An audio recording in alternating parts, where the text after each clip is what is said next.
பிஸ்மில்லாஹி வல்ஹம்துலில்லாஹ் வஸ்ஸலாத்து வஸ்ஸலாமு அலா ரசூலில்லாஹ். அஸ்ஸலாமு அலைக்கும் வரஹ்மத்துல்லாஹி வபரகாத்துஹ். இந்நூலில் நாம் முன்வைக்கும் ஒவ்வொரு பகுதிகளையும் பாடங்களையும் கவனமாக கேளுங்கள். ஒவ்வொரு பாடமும் அறிவை வளர்த்து உள்ளத்தை சீராக்கும் ஒளிக்கதிர்களாகும். நூலாசிரியரின் முன்னுரை. அல்லாஹ்வின் பெயரில் தொடங்கியதன் இரகசியம். நூலாசிரியர் கூறுகிறார், பிஸ்மில்லாஹிர் ரஹ்மானிர் ரஹீம். அல்லாஹ்வின் பெயரை கொண்டு உதவி தேடி இந்நூலை கோர்வை செய்ய ஆரம்பிக்கிறேன். அவன் அர் ரஹ்மான் ஆவான், அதாவது அவன் இம்மையில் முஃமின்களுக்கும் காஃபிர்களுக்கும் அருள் செய்பவன், மேலும் மறுமையில் முஃமின்களுக்கு மாத்திரம் அருள் செய்பவன். மேலும் அவன் அர் ரஹீம் ஆவான், அதாவது அவன் முஃமின்களுக்கு அதிகம் அருள் செய்பவன். அன்பிற்கினியவர்களே, இது ஒரு சாதாரண தொடக்கம் அல்ல. இது ஒரு இஸ்லாமிய அறிஞரின் ஆரம்பம். இது ஒரு ஈமான் நிறைந்த இதயத்தின் தொடக்கம். ஏன் அல்லாஹ்வின் பெயரில் என்று தொடங்குகிறோம்? மனிதன் தானாக எதையும் செய்ய முடியாது. மனிதன் எடுக்கும் ஒவ்வொரு அடியும் அல்லாஹ்வின் உதவியால் மட்டுமே நடக்கும். அல்லாஹ்வின் பெயரை கொண்டு உதவி நாடுகிறேன் என்று அவர் இதன் மூலம் வெளிப்படுத்துகிறார். நாம் எதற்காக உதவி வேண்டுகிறோம்? அல்லாஹ்வின் அருளை பெறுவதற்காகவே நாம் உதவி வேண்டுகிறோம். அல்லாஹ்வின் ரஹ்மத்துகளை அடைந்து கொள்வதற்கே அனைத்திலும் அவனது உதவியை நாடுகிறோம். இந்த இடத்தில் நாம் இன்னும் ஒரு பிரதான விளக்கத்தையும் புரிந்து கொள்ள வேண்டும். அல்லாஹ்வின் ரஹ்மத், அருள் என்பது, அதே போன்று அவன் ரஹ்மான் மற்றும் ரஹீம் என்பவன் என்பதும் இஸ்லாமிய முறைப்படி அல்லாஹ்வுக்கு தகுந்தபடி எவ்வாறு புரிய வேண்டும். அல்லாஹ்வுடைய அருள் என்பது அவன் தனது படைப்புகளுக்கு நலவுகளை வழங்குவதோடு தண்டனைகளில் இருந்து பாதுகாக்கும் அருளை குறிக்கிறது. இங்கு ரஹ்மா, அருள் என்பதை மனிதர்களின் உணர்ச்சி மாற்றங்கள் போன்ற இரக்கம், பாசம் போன்ற உணர்வுகளாக விளக்குவது சரியானது அல்ல. ஏனெனில் அல்லாஹ் எந்த விதமான குறைபாடுகளும் மாற்றங்களும் இல்லாத அவன் அனைத்தினதும் படைப்பாளன். அவன் அருள் செய்வது அவனுடைய உயர்ந்த தெய்வீக தன்மையின் செயல்பாட்டின் வெளிப்பாடாகும். அதே போன்று நாம் இன்னொரு விடயத்தையும் இந்த மேற்கூறப்பட்ட விளக்கத்தில் புரிந்து கொள்ள வேண்டும். ஒரு மனிதன் எந்த ஒரு நற்செயலை செய்வதற்கும் அதற்கான தௌஃபீக் எனும் அதை வெற்றிகரமாக நிறைவேற்றுவதற்கான பாக்கியம் அல்லாஹ்வால் வழங்கப்பட வேண்டும். இதற்காகத்தான் நாம் இந்த அர்த்தத்தில் ஒவ்வொரு நற்செயல்களின் ஆரம்பத்திலும் பிஸ்மில்லாஹிர் ரஹ்மானிர் ரஹீம் என்று சரியான உச்சரிப்புடன், நல்ல நோக்கத்தில் இஹ்லாஸ் உடன் நன்மை நாடி பரிபூரண பலன் கிடைக்க வேண்டும் என்ற எண்ணத்தில் ஓதிக்கொள்ள வேண்டும். ஏனெனில் பாவங்களிலிருந்து விலகும் பாதுகாப்பும் அதே போன்று ஏனைய கெடுதிகளில் இருந்து பாதுகாப்பும் அவனிடமிருந்தே கிடைக்க வேண்டும். அர் ரஹ்மான் மற்றும் அர் ரஹீம். நூலாசிரியர் கூறுகிறார், அர் ரஹ்மான் இதன் பொருள் உலகில் முஃமினாக இருந்தாலும் காஃபிராக இருந்தாலும் அனைவருக்கும் அல்லாஹ் அருள்களை வழங்குகிறான் என்பதை உணர்த்துகிறது. மாறாக அவன் உணர்வு ரீதியான தன்மைகளில் உள்ளடங்கும் இரக்க உணர்வை பெற்றவன் என்று அர்த்தம் வழங்குவது முற்றிலும் தவறானதாகும். படைப்பாளன் உணர்வு ரீதியான தன்மைகள் அற்றவன். அவை படைப்புகளுக்கே குறிப்பானவை ஆகும். அல்லாஹ்வுக்கு மனித உணர்வுகள் இல்லை. அவன் படைப்புகளோடு ஒப்பிடப்பட முடியாதவன். அவன் இடம் மற்றும் காலத்துடன் தொடர்பு படாதவன். அவனுக்கு உடல் உறுப்புகள் இல்லை. உதாரணம், மனிதன் உடல் மற்றும் உணர்வு கொண்டவன். அல்லாஹ் அதற்கு முற்றிலும் வேறுபட்டவன். நூலாசிரியர் கூறுகிறார், அர் ரஹீம் இதன் பொருள் மறுமையில் அல்லாஹ்வின் அருள் யாருக்கு? அது முஃமின்களுக்கு மாத்திரம் என்பதற்கான நினைவூட்டல். இதன் மூலம் குஃப்ரான நம்பிக்கை கோட்பாட்டில் மரணித்த எவருக்கும் அல்லாஹ்வின் மன்னிப்போ அல்லது அருட்பாக்கியங்களோ மறுமையில் இல்லை என்பதை புரிந்து கொள்ள வேண்டும். அதே சமயம் அந்நிலையில் மரணித்தவர்களுக்கு இவைகள் கிடைக்குமாறு பிரார்த்தனை செய்வதும் தவறானதாகும் என்பதை சரியாக புரிந்து கொள்ள வேண்டும். மொத்தத்தில் முஃமின்களுக்கு அல்லாஹ் வழங்கும் சிறப்பு மற்றும் தொடர்ச்சியான அருளை எடுத்துரைக்கும் சொல்லே இது. அல்லாஹ்வின் ரஹ்மத் அருள் என்பது அவன் மூலம் நலவை பெற்று அவனின் தண்டனைகளில் இருந்து பாதுகாக்கப்படுவதை குறிக்கும். அல்லாஹ் எம்மை ஈமானில் நிலைத்திட செய்வானாக. மேலும் அவனது விசேட அருள் பாக்கியங்களை எமக்கு வழங்குவானாக. ஆமீன். இதன் மூலம் நாம் மிகுந்த எச்சரிக்கையுடன் இருக்க வேண்டும். குப்ரை ஏற்படுத்தும் நம்பிக்கை, செயல் மற்றும் வார்த்தைகள் எம்மிடம் வெளிப்படுவதிலிருந்து நாம் அஞ்சிக் கொள்ள வேண்டும். இத்தகைய ஆபத்தான விடயங்களை அறிந்து அவற்றிலிருந்து தப்பிக்க வேண்டிய அவசியத்தை இந்த பாடம் நமக்கு உணர்த்துகிறது. இந்த எமது வகுப்புகளின் மூலம் இவ்விடயங்களின் மிக முக்கியமான பகுதிகளை அறிந்து கொள்ள உங்களுக்கு அல்லாஹ் பாக்கியத்தை வழங்குவானாக. எனவே அனைத்து பாடங்களையும் கவனத்துடன் விடாமல் கற்றுக்கொள்ள முயற்சி செய்யுங்கள். இதில் கூறப்படும் முக்கியமான குறிப்புகளை உங்கள் குறிப்பு கோப்பிகளில் பதிவு செய்து கொள்ளுங்கள். நூலாசிரியர் கூறுகிறார், அல்ஹம்துலில்லாஹி ரப்பில் ஆலமீன். இதன் பொருள், தன் மீது எவ்வித கடமையும் இன்றி நம் மீது மட்டிட முடியாத அளவிற்கு அருள் செய்பவன் என்பதனால் நாவால் போற்றும் புகழ்ச்சிகள் யாவும் அல்லாஹ்வுக்கே உரித்தானதாகும். அவன் அகிலத்தினரின் உரிமையாளன். இங்கு ஆழமான கருத்துக்கள் பொதிந்துள்ளன. நாம் அல்லாஹ்வை புகழ்கிறோம் என்றதற்கு மட்டும் அல்ல, எல்லா புகழும் அல்லாஹ்வுக்கே உரியது என்பதையும் உறுதியாக அறிவிக்கிறான். இவ்வசனத்தில் இன்னும் ஒரு விடயமும் முக்கியமாக பார்க்கப்பட வேண்டும். அல்லாஹ்வே சர்வ படைப்புகளினதும் படைப்பாளன் என்ற வசனமானது அல்லாஹ்வின் மகத்துவத்தை காட்டுகிறது. அதாவது அவன் எந்த படைப்பிலும் உள் நுழைபவன் அல்ல. அவன் படைப்பின் ஏதோ ஒரு தன்மையை பெற்றவனாகவோ அல்லது அவன் சர்வ படைப்புகளாகவும் இல்லை போன்ற விடயங்களை உள்ளடக்கிய விதங்களில் அவனின் மகத்துவத்தை இவ்வசனம் தெளிவுபடுத்துகிறது. எனவே ஹுலூல், அல்லாஹ் படைப்பில் உள்ளான் என்று நம்புவது தவறாகும். அவன் பூமி, வானம், அர்ஷ், குர்சி, சுவனம் மேலும் நரகம் போன்ற எந்த ஒரு படைப்பிலும் ஹுலூல் ஆகி உள்நுழைந்து உள்ளான் என்ற நம்பிக்கை ஈமானுக்கு முற்றிலும் முரணானது என்பதற்கு இது ஒரு மாபெரும் சான்றாகும். இத்திஹாத், படைப்பும் படைப்பாளனும் ஒன்றே என்று நம்புவது தவறு என்பதையும் இது தெளிவுபடுத்துகிறது. தஷ்பீஹ், அல்லாஹ்வுக்கு படைப்புகளின் ஏதோ ஒரு தன்மை உள்ளது என கூறி படைப்புகளுக்கு அவனை ஒப்பிடுவது தவறு என்பதற்கும் இது பலமான ஒரு சான்றாகும். அல்லாஹ் தஆலா படைப்புகளுக்கு எந்த தன்மைகளுக்கும் உட்பட்டவன் அல்ல.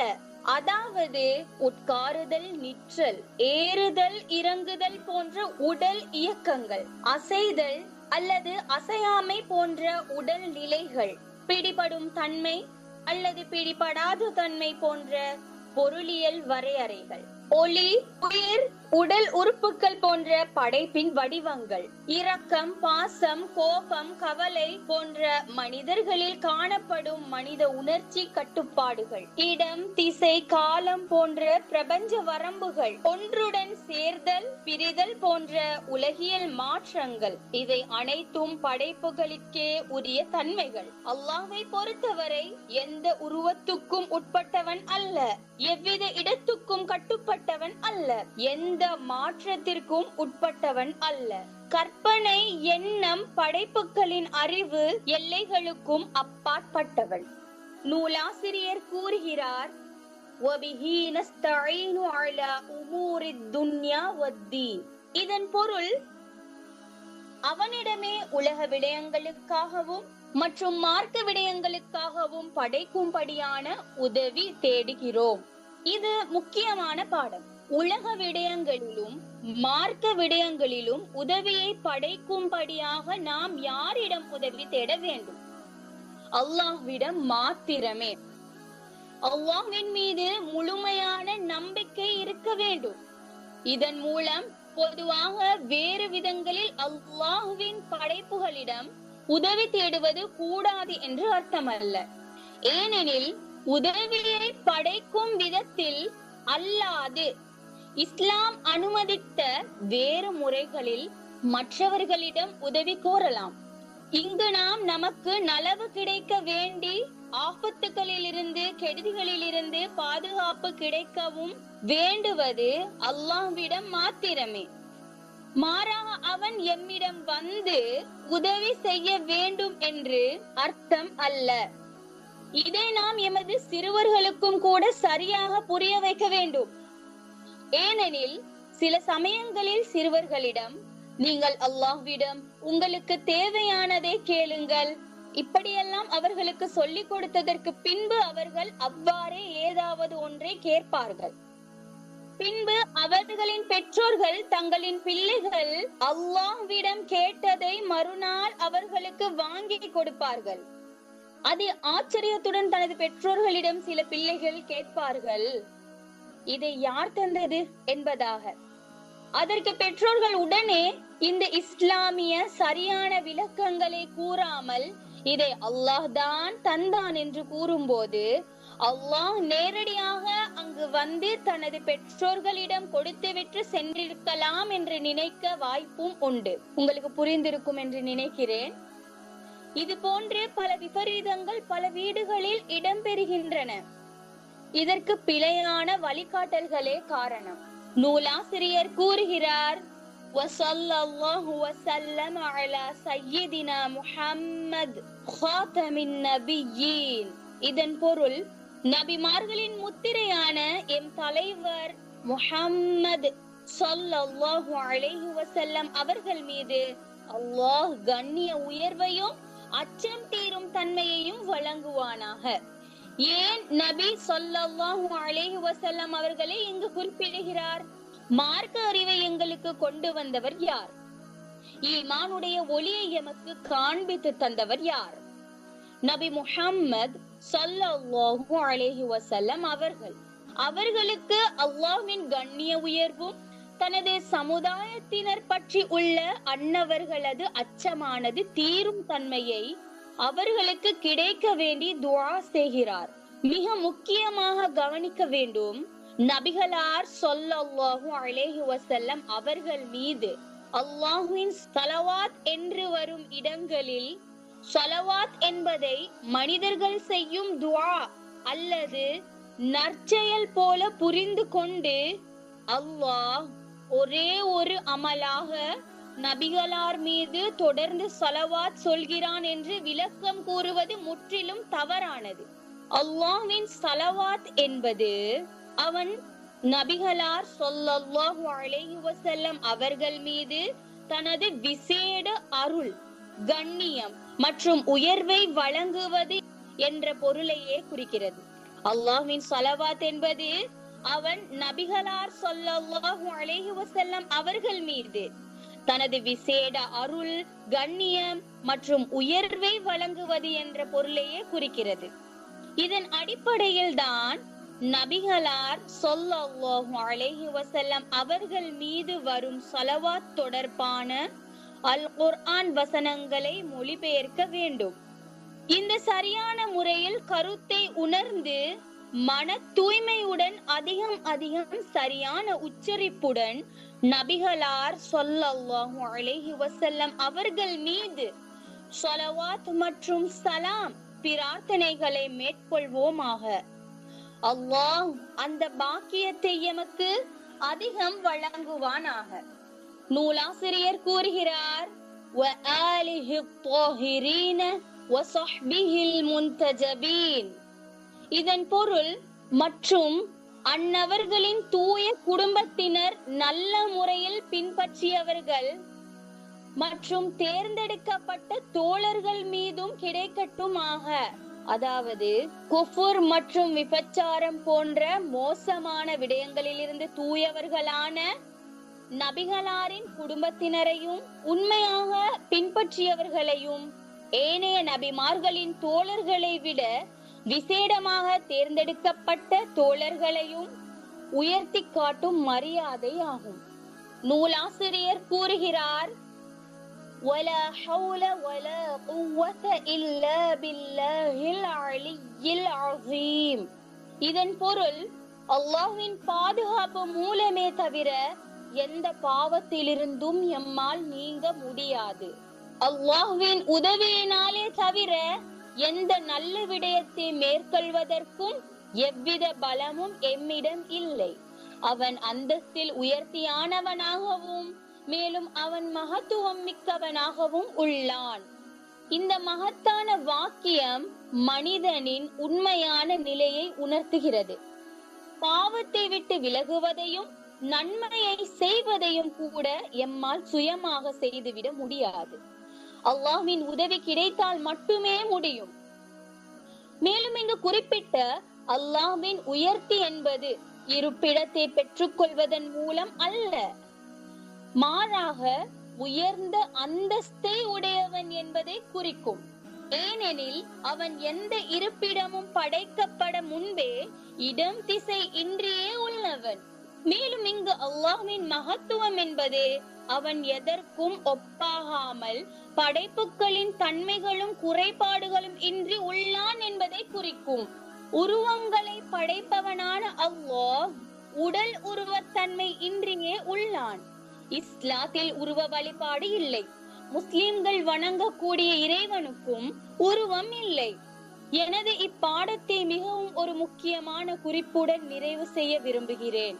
இஸ்லாமிய மூலாதாரங்களில் அல்லாஹ் சம்பந்தப்பட்ட விடயங்களில் முஹ்கமாத் மிக தெளிவான வசனங்கள், முத்தஷாபிஹாத் இரகசிய அர்த்தம் உள்ள நேர்பொருள் வழங்க கூடாத, நேரடியாக பொருள் கொடுக்க கூடாத வசனங்கள்.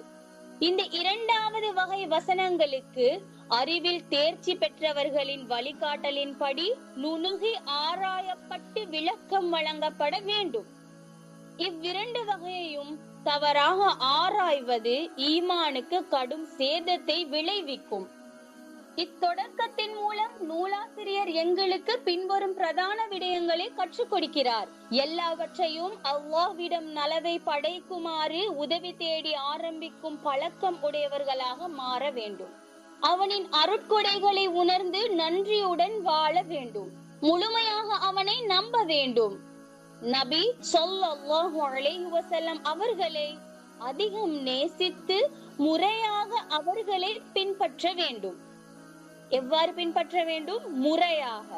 எம்முடைய பலவீனத்தை உணர்ந்து அல்லாஹ்விடம் துஆ செய்து நல்லவர்களாக மாறுவதற்கு முயற்சி செய்ய வேண்டும். அகிலத்தின் படைப்பாளனும் கற்பனை செய்யப்பட முடியாதவனும் உடல் உருவம் இல்லாத அல்லாஹ்வுக்கு அவனின் படைப்புகளின் ஏதோ ஒரு தன்மை உள்ளது என்றோ, அல்லது அவன் ஏதோ ஒரு படைப்பினுள் உள்ளான் என்றோ, அல்லது சர்வ படைப்பும் அவன் என்றோ கூறக்கூடாது என்ற இந்த அசையாத இஸ்லாமிய நம்பிக்கையில் நிலைத்திருக்க வேண்டும்.